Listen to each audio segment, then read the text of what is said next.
Hey, it's Jeremy from Jeremy.net. I apologize, this is another video where my head's in the way, camera positioning.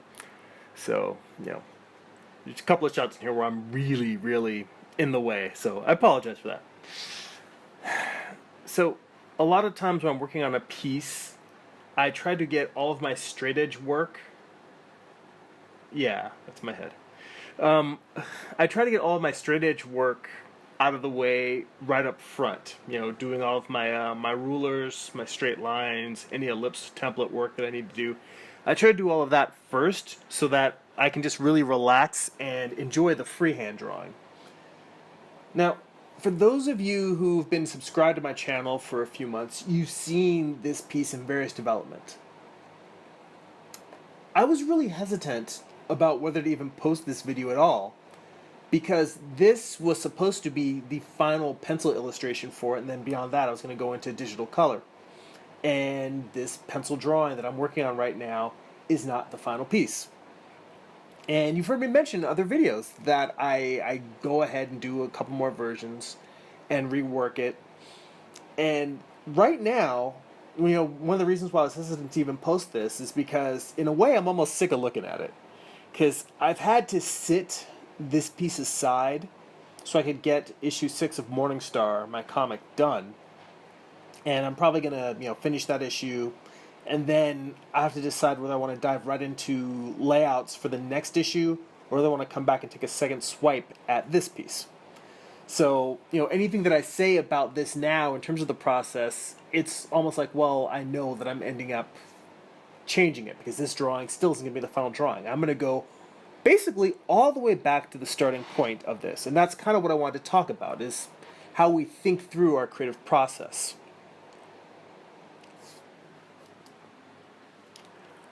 For a good long while, I was thinking of this pencil drawing, the finished pencils, and the finished ones that came before it as two failed pieces.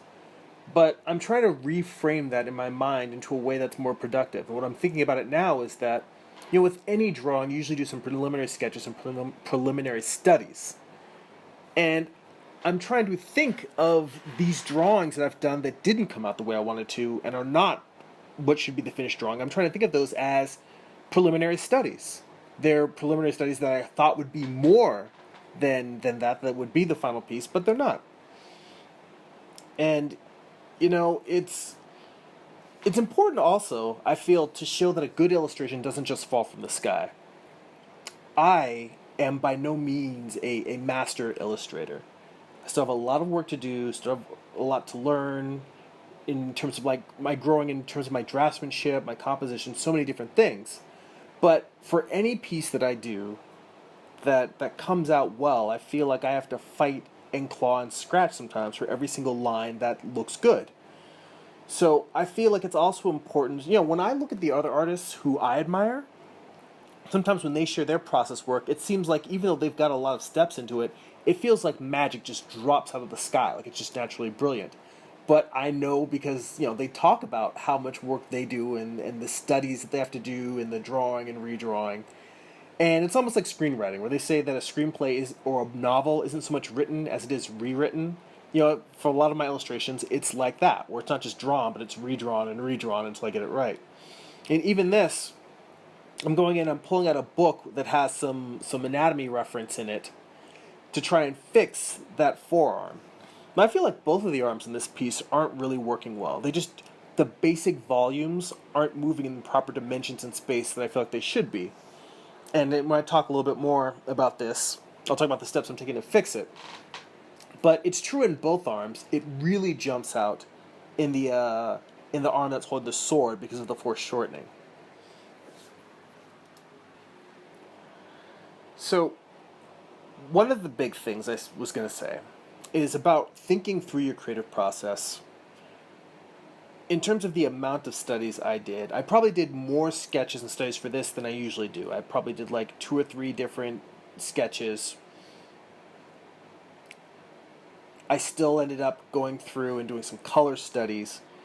But the thing that I did not do was take as much photo reference as I really needed. like for this piece, I mean, you can see me here, like wiping out the face, drawing and erasing a bunch of times, and I finally went to the point where, even in the middle of the piece, I stopped and I went back and took a little bit more photo reference to try and get the pose right. I ended up going in here and redrawing over in light blue, like that whole part of the upper torso just wasn't working. And see, even my cat Khaleesi had to come up and say, "Hey man, you got to erase that. That's not working." She had to come up and give it her paw of approval once I went back and adjusted things. But in terms of studies, one of the things that I did not do is I didn't do a tonal study for this piece. And I think I've mentioned that in previous videos where I've talked about this. But sitting down and doing a couple of different drawings on toned paper, working out not just the volumes of the figure, but working out the light source, the how the lighting affects the figure, all the details in the room, the stonework. And I feel like toned paper helps with that, because then if I want light, I actually have to draw light onto the surface. It isn't just drawing in the shadows and drawing outlines. It's really forced me to think of these things, all of the elements in the picture, as volumetric objects that are being affected by and described by light and shadow. So that's one of the things that I'm going to really have to come back and rework in the future. Now, after finishing this pencil drawing, and I still wasn't happy with it, that's the point where I went back and I did a photo shoot where I got like a toy sword. I built a box, not built a box, but I took a box, cut it open, and put like a light inside of it and a sheet on top to try and make the anvil feel like it was glowing.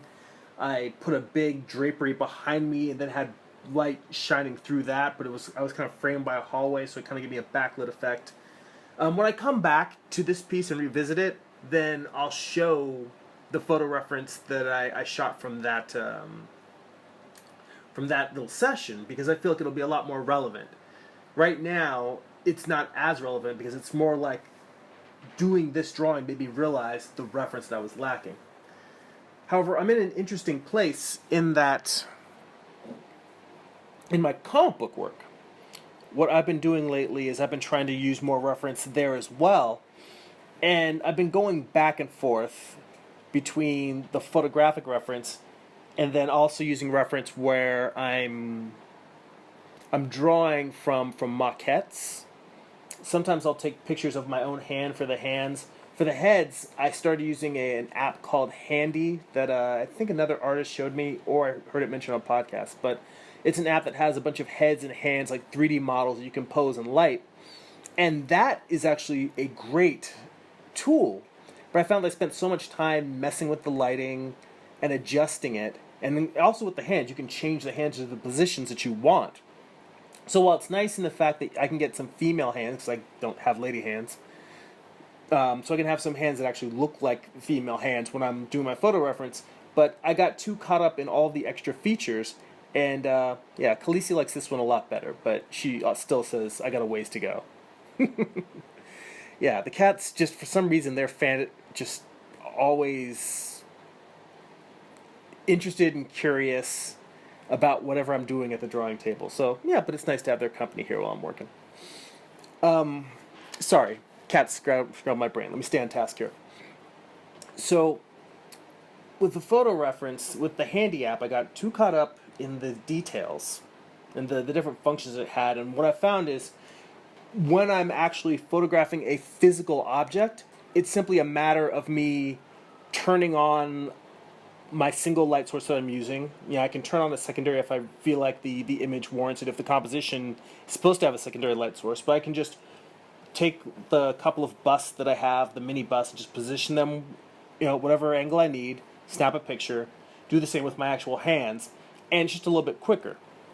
That becomes important because when I did start using a lot more reference for these images, it slowed me down a lot. A page that I would have knocked out in, say, I would have been done inking in maybe like 3 or 4 hours. Now it was taking me like 6, 7, 8 hours because I was going through and basically first off, just spending a good hour shooting all of the reference. Then I realized that a lot of the stuff in my comic pages didn't line up with that reference, so I had to go back and redraw and repencil on top of that. Now, how that relates to this is that it's going to be interesting when I come back to finish this piece. I'm considering that even though I've done a full photo shoot for this, and yeah, I mean, full depends on creators' taste in terms of what they would consider as a good photo shoot for an illustration or not.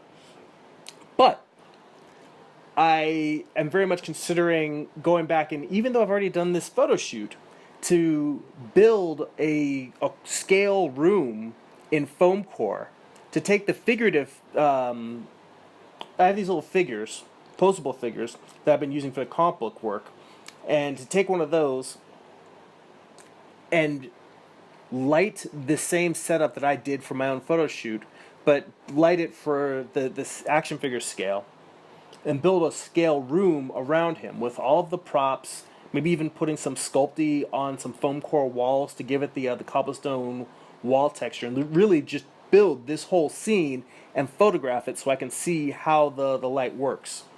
And a big influence on that, and I think I've mentioned it somewhere over the past few videos, is reading James Gurney's Imaginative Realism and seeing how much model making can aid when you're drawing something that isn't in front of you, or a scene that's imagined.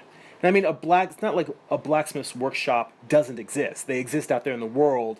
You know, I could visit one, I could see one. I've looked up photo reference of them for the piece. But in general, when you're drawing something that isn't the environment that you have around you, and you're making stuff up, I think it behooves you to have these kind of details, or try at least making these models to give you a more realistic sense of how the light interplays with it and how the light defines the objects in that room, so that when you come back and you draw it yourself, you can have a little bit more authenticity. And that's challenging for me, again, because I'm not a photorealistic artist. So the question then becomes, how illustrative am I? How much does the reference drive it? And how much am I pursuing something that isn't how I naturally draw anyway? I feel like these are all things that I'm trying to learn as I'm trying to grow as an artist. Like, does an improvement in draftsmanship also mean a more photorealistic style? Not necessarily. I think there's excellent draftsmen who are very cartoony. But I don't have a predefined look in my mind.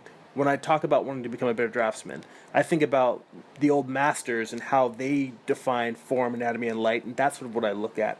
But beyond that, I don't really think about whether I want to be a photorealistic artist or not. I really don't think photorealism lends itself to comic book work that well, which is what the predominant amount of my work is. I mean, there's some comic artists that are really great with likenesses and can do them quickly. I don't see that as the direction that I'll be going, but you kind of gotta leave yourself open when you're trying to explore and push yourself. But yeah, it's just more of these things in this piece.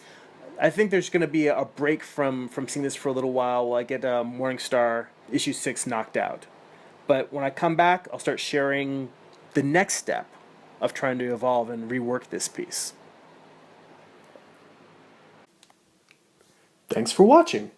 If you enjoy these videos, please like and share them.